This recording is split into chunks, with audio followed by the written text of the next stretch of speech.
my name's Noonie. I'm a member of the community allotment here at Nuthurst, and today I'm going to show you how to make runner bean chutney, which will use up our glut of runner beans that we're growing here, and it will also use some of these incredible onions that we've been growing as well. First of all, I'm going to peel these onions, and it's very easy, this recipe, because I'm going to cheat and use my food processor.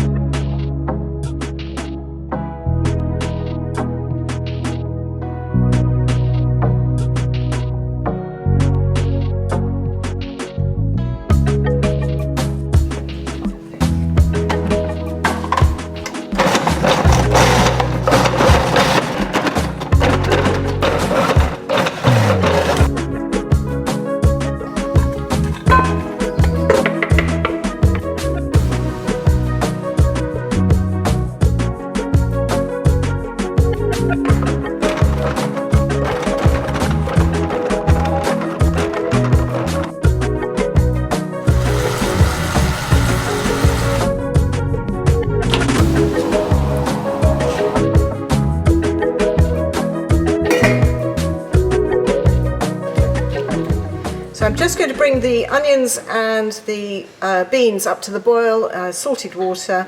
They'll boil until they're softened, really. You'll soon know. Now you can use fairly stringy beans. I know people said to me, oh, I can't make chutney because the beans have all gone over the top and they're just not edible. Pretty well all of these beans are very stringy. When I broke the ends off, I did, if I felt they were very stringy, I did perhaps skim the edge of the bean before I put them through the Magimix. But to be honest, once they've gone through the food processor, they've boiled away with all the goodies, the vinegar and the sugar, I reckon it softens them enough and it's absolutely fine. So the spices we're going to use, very simple really. We're going to use turmeric and English made mustard. And it can be the powdered type or it can be the ready-made stuff, it doesn't actually matter, along with the pickling vinegar. Just boil them probably for about 10 minutes until they're softened.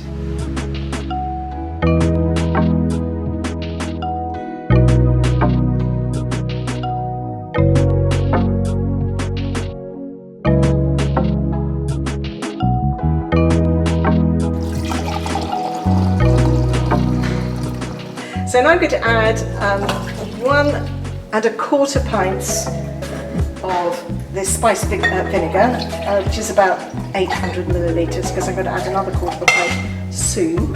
So that goes in like that. I'm going to mix the spices in here. 1½ tablespoons roughly. Turmeric, same 1½ of made mustard. 1½ tablespoons of corn flour. Make it up to 1/4 pint with more vinegar. So that's had a nice little boil down. And I'm going to add a rather obscene amount of sugar, about 680 grams of sugar. I think it's 1½ pounds in old money. And then this little mixture here I've blended with the corn flour. Let this boil down for about 15 minutes and then your chutney should be done. And then we'll be able to leave it to cool for a little bit and then put it into jars. So the oven is on very, very low and I'll pop some jam jars in there because it's a good idea to add hot liquid to hot glass. So I have allowed it to boil for 15 minutes or so. It's thickened up and got really, really rather yummy.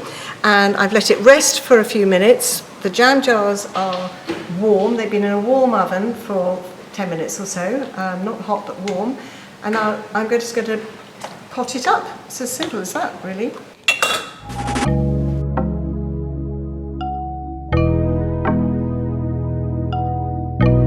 So that's runner bean chutney. And the great thing about chutney is that you don't have to eat it straight away. You can keep it for a year or so in your cupboard and it will be fine, probably even more than a year, but you can crack on and eat it as soon as it's cold as well.